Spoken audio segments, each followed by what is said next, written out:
What's up guys, welcome back to my channel. Today I'm going to be showing you how to make beats in FL Studio 20. Today I'm specifically making a trap beat. So without wasting your time, let's jump into this small beat I've been making.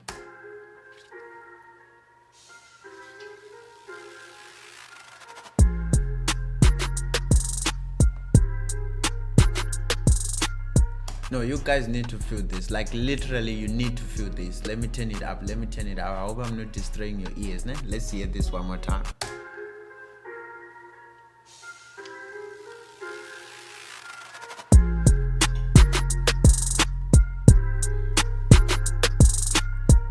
I mean, like, if you're a rapper, you already wanna spit some bars on this one. But wait, today's video, I'm going to be showing you how I made this beat. So first thing first was the melody. How did I come up with this melody? So if I jump back into my channel rec and to my pattern mode, I used Purity. I don't know if you guys have Purity, but it's a nice plugin to have. It has a lot of sounds that I've been using lately in some of my beats. So here's how the melody was made. It's just a chord progression in harmonic minor in the key of F.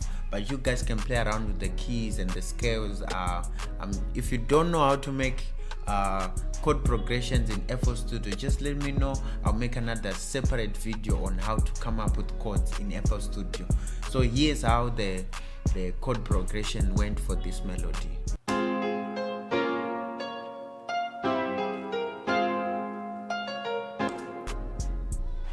So as you guys can already tell, this sounds different from the final version that we have in the song mode.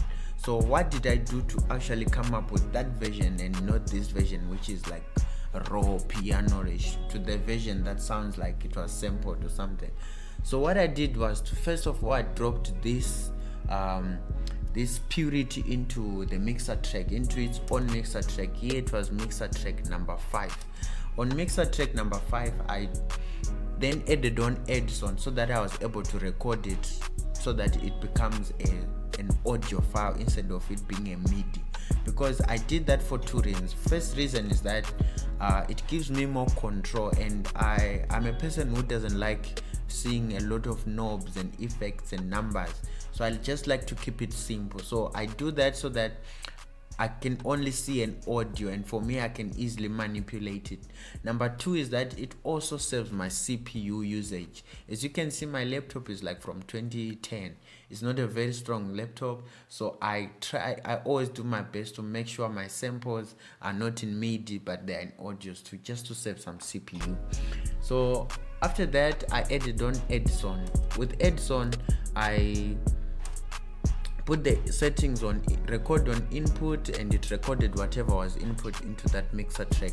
I then routed the audio to its own channel number 6, which I added on some effects so that we would get that sound that we have in the final beat of the song.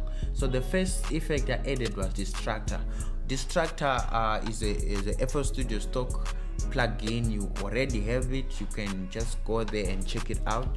The preset that I used was the one called Telephones. I found that one to be closer to what I wanted to achieve with this beat.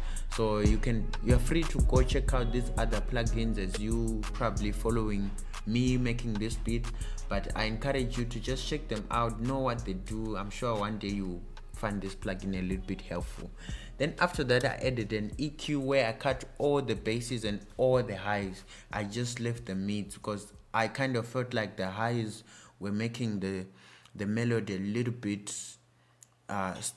it made it too much to stand out in the mix. I just wanted it to be low, like kind of lo-fi, just to stay in the background. So I found that it worked when I cut off the bass and all the treble. Then after that, I just added in a little bit of reverb, not too much, reverb 2.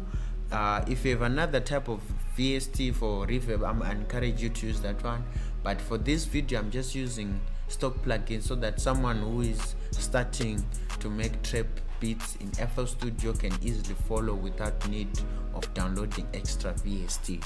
So this was my settings. It wasn't too much. I just kept it a little bit. I didn't push it too far, so that I'll just put the melody a little bit in the background, give it some space. Then after that, I jumped on to making the drums. The drums, how I made the drums was I started by the hi-hat, which I just put a random pattern. It wasn't too complicated, it was just simple.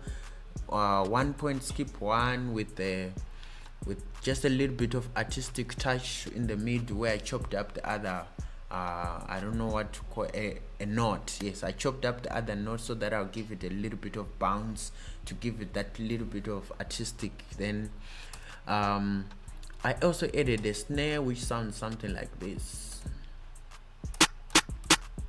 Yes, if you want some of these samples, please let me know. I'll be able to put the link in the description so that you guys can also get these samples. I find that they are pretty helpful if you're starting, because sometimes you don't even know how to program a drum or do something similar to that, so you need samples to just give you that boost. Then after that, I also added another snare, which was to like a layer to the first head, but giving it the different texture, just giving it that variety and not keeping my drums too monotonous or something like that. Then if I move on, I also added the snare. This snare is only kicks only once in the beat. This because I wanted it to give that jump, you know, when the beat you're like, ooh, wow, to surprise the artist or something like that. Then definitely I had my kick straight sounded something like this. This was my kick. Then after that, I just put it on the first one, skipped 5, added another one, skipped 3, and skipped 3 up to the end.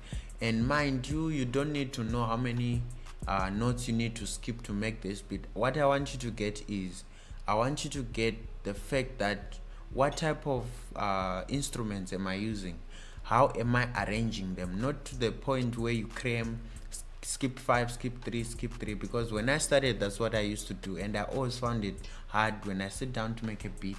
It's like I'm doing math. In actual fact, it must be creative. So follow your heart, follow your mind, what you want the beat to go like. I'm sure you'll find something nice. Then after that, I went on to add the 808. With the 808, I wanted something simple but yet very powerful. So I added on this 808 right here, and here's how it sounds, just the 808.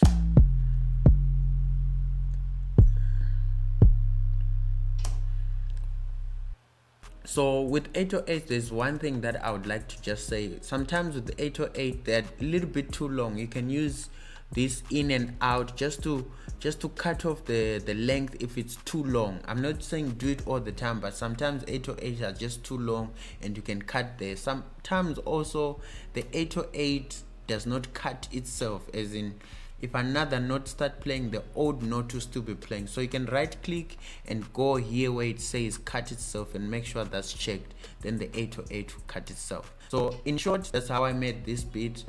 I hope you found this video useful, and if you have any other video that you want me to do for you, please let me know in the comments. Also join my WhatsApp group, and let me know in the WhatsApp group if there's anything that you want me to help you with. I'm not a professional, I'm also not a beginner, but we are all producers, we all start from somewhere, and I hope today I've managed to help you at least know how to start a beat in FL Studio 20, especially a trap beat. So without wasting much of your time, that was the video for today. I'll leave you with the beat playing.